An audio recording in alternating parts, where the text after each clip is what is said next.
یہ ہماری تاریخ میں پہلی مرتبہ ہوا ہے. جیسے یہ کہتے تھے نا کہ عمران خان ہماری ریڈ لائن ہے، تو اسی طرح کم از کم یعنی پنجاب کی حد تک، حتیٰ کہ سندھ میں بھی ملٹری انسٹالیشنس وغیرہ یا ان سے کنیکٹڈ عمارتیں جو ہیں دے were always considered red line. اب یہ کور کمانڈر سے منسوب گھر، کور کمانڈر یہاں رہتے نہیں تھے، ٹھیک ہے، وہاں گھس جانا لاہور شہر میں تو یہ ایک بہت بڑا واقعہ ہے.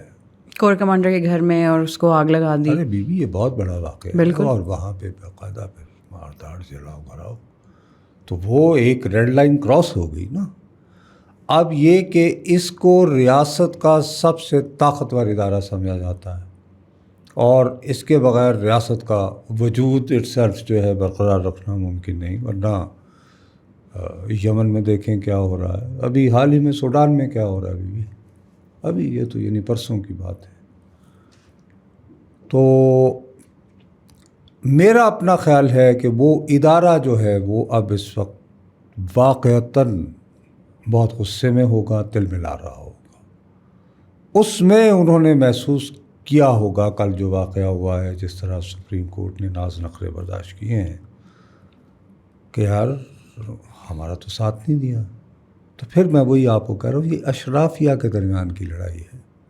ریاست کا ایک ستون محسوس کر رہا ہے کہ یار ہمارے ساتھ ہماری ریڈ لائن کراس ہوئی، تو دوسرا ستون جو ہے اس کے بارے میں متفکر نہیں.